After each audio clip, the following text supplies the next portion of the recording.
Hey guys, Friar Tuck here. So I get a question a lot, especially during my live stream. So if you're not in my live stream 7 o'clock every night, you should probably join there. You can ask any question you want. But during my live streams and even in some of the comments, one of the things that I constantly hear is, how did you become homeless? How did I become homeless? Is a number one question that a lot of people ask. Now, I've done other videos on this, but I want to take the time not to just to highlight how I became homeless, but also to talk about how so many other people are becoming homeless. It used to be in like the 70s and 80s. Yeah, these were drug addicts, veterans that came back from war that had developed drug addictions while they were in country. And so therefore that's the general stigma that we have on homelessness. But over the last 15 to 20 years, a lot of that has changed because it's become more because of economic reasons than anything.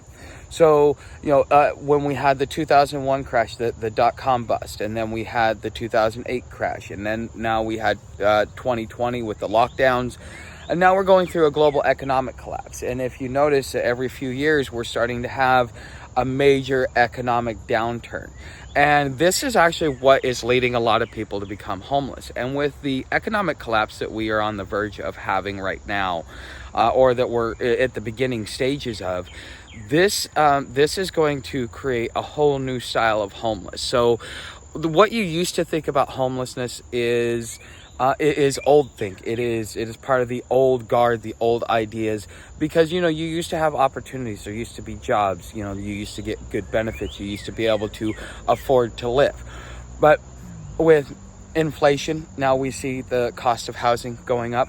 I have a subscriber that working a full-time job could not afford food and rent, and so he had to make a choice. He decided to go and live in his car.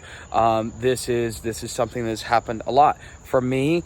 I survived. I had a janitorial business. I'd been in business for about 6 years, and we were doing really well. I had more work than I knew what to do with. My biggest problem was finding employees, and for a business owner, that's a problem that most people would like to have. However, with the whole border crisis going on and all the crazy stuff that was going on there, you end up, we ended up getting shot at on the way to our appointments. And so therefore, I had 2 weeks to close down my business because nobody wanted to go to work if they were going to get shot at on the way to their appointment. In Texas, it's very dangerous there. That's part of the reason why I won't go to Texas, is because of that. That's like ground zero for everything that's going on with the whole border crisis. Okay. And so I went to stay with my parents for about a year, tried to restart my business, thought I would, try and see what it is that I could do. And it didn't work out. The economy is really not suited for businesses, especially new startups. It's about the larger corporations going out and just consolidating all of the smaller mom and pop shops, so that we now become more of a corporatocracy than we've ever been before. Okay, so this is something that affected me. I have another subscriber who was a rigger, and as a rigger, which for parachutes and stuff, with the shutdowns and everything, he still hasn't gotten back to work. It basically decimated his whole industry. You have white collar workers that are getting laid off, and there's not enough jobs for them. These people, they went to college, they thought they would get a good job. Now they're not even getting paid enough to be able to afford rent, one. And then two, they're getting laid off. They're having to work twice as hard for half as much, because when there's an economic downturn, that is an employer's market, which means he can get great labor at a cheap price, versus what we were dealing with under the Trump administration. It was an employee's market, which meant that there was more work than there was employees, so therefore they could demand higher wages and things like that. And that was a good thing about the Trump economy. Okay. From a business owner's standpoint. But now that things have changed, and now that we're in a downturn, and we're also seeing the cost of rent has skyrocketed to astronomical amounts, we not only with layoffs, but we also have the automation of the workforce. We have advanced robotics. We have artificial intelligence. We have all these different things that are going after the workers. Plus, with these foreign-born workers coming into the country, they are more desirable by these large corporations because they'll work for less, and they'll be happy about it because they don't understand the cost of living, here in the States versus the way that the local worker does, the native-born worker. And so native-born workers are being pushed out of the workforce by these foreign-born workers because the foreign-born workers are more, I forget what the technical term was, but they were more attractive than the natural-born worker. And so now you have people that, through no fault of their own, because of poor management by our leaders, and many other things that are happening, that are actually leading them to become homeless. So your average homeless that you're going to start seeing over the next few years, myself included, it's not that we're lazy, it's not that we're drug addicts, it's not that we don't want to go out and we don't want to do something. It's that because of all of the crap that's been going on and how it just keeps compounding and getting much worse, the average American is going to be experiencing homelessness because through reasons that are no fault of their own, whether it be the loss of a job, gone through their savings, and can't rummage up the money because it's not out there, or they're working 3, 4, 5 jobs, running themselves into the ground, and how long is that sustainable before they suffer from a work injury, or just from exhaustion and just kind of their whole body shuts down? I've been through that myself. It's not pleasant, it's not fun. It took me several months to be able to get back on track because I ran myself into the ground, working as much as I possibly could. But that is, that is part of being a survivor and surviving what is coming.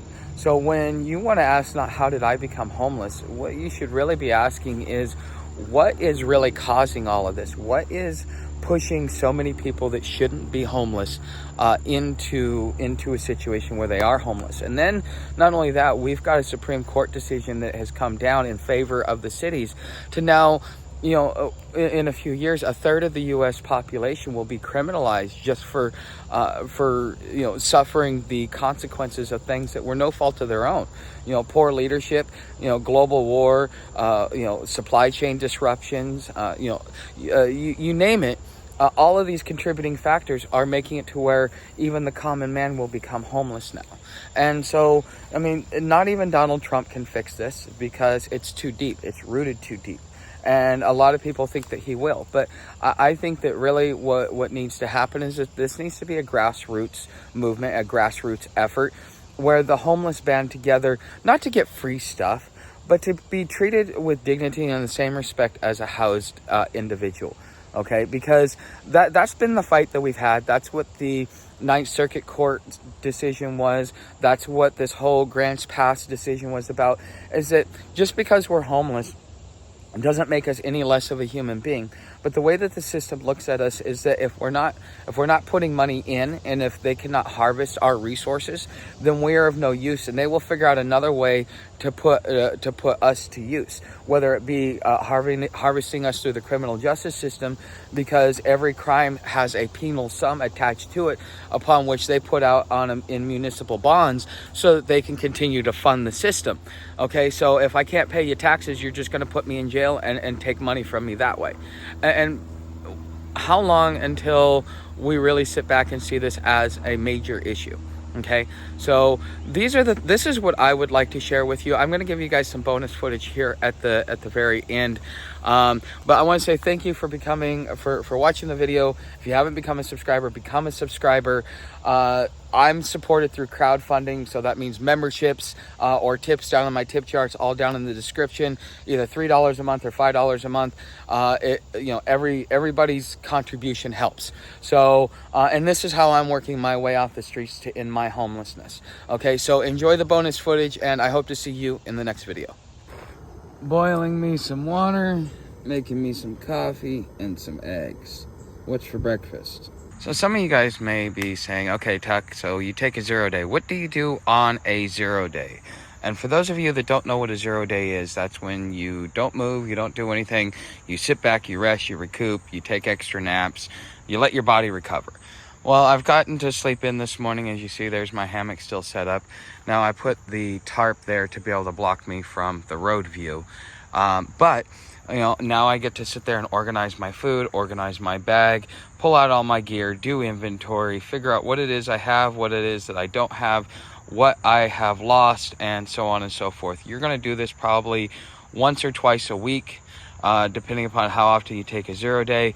But this should be part of your 0 day itinerary